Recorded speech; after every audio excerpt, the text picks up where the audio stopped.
Hello, Professor. My name is Ronald Caldwell, and I will be presenting our group's project, which consists of myself, Regine Vilanco, and Valerie White.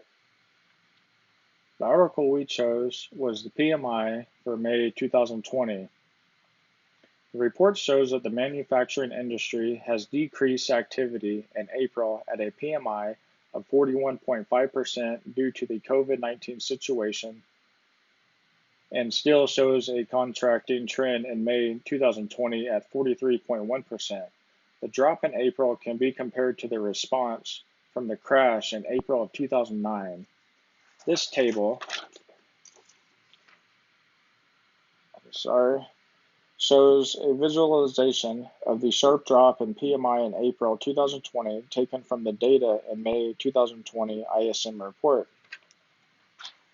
Compared to the rest of the economy, manufacturing is experiencing a slowly recovery from the pandemic impact. Although the manufacturing industry is contracting overall, it is not a unanimous response in the different sub-indexes. Inventory, for example, has shown an increase in May. The only specific industries showing an overall expansion are food, beverage, and tobacco products.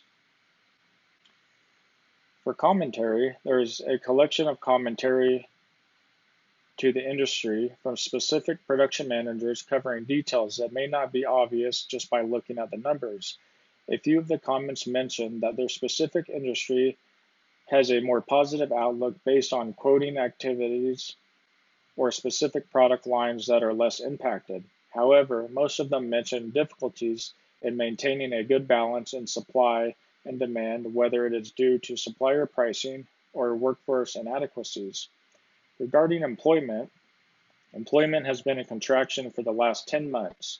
It is currently close to 2009 levels of contraction, but is expected to see an increasing trend from all the employees coming back from furloughs. The employees returning from furloughs should reflect in June 2020. As far as commodities, alcohol, gloves, and masks have an increase in price as expected due to COVID-19, while metals are down in prices. The pandemic has pushed a lot of the medical commodities into short supply.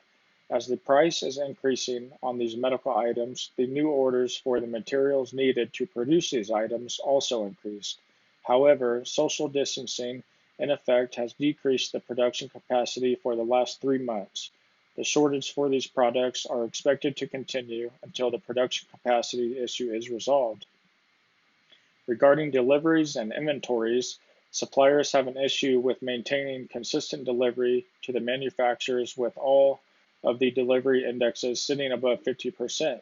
This means that deliveries have been slower than average. This is true for all 18 industries included in the PMI. Despite this, manufacturers have a growing inventory while customers remain low on inventory for the past 44 months. Regarding backlog of orders, due to low levels of new orders and export orders, the backlog for manufacturing companies actually shrunk for the 3 months straight despite production contraction. Orders that have been placed also experience higher than usual cancellations and shrinkage, likely due to lower sales. Only textile and paper products have a growing backlog. Regarding prices, the prices for raw materials have generally decreased with the exception of textile mail material and electronic products material. Even though prices have been on the decrease for the past 4 months, the speed of the decrease is less in May than the prior months.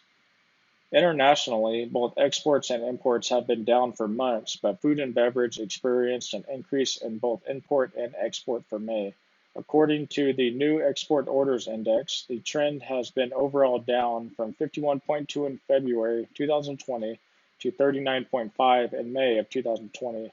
Similarly, the imports index followed a similar trend, but not as large of a difference as exports, showing 42.6 in February compared to 41.3 in May of 2020. This concludes our presentation.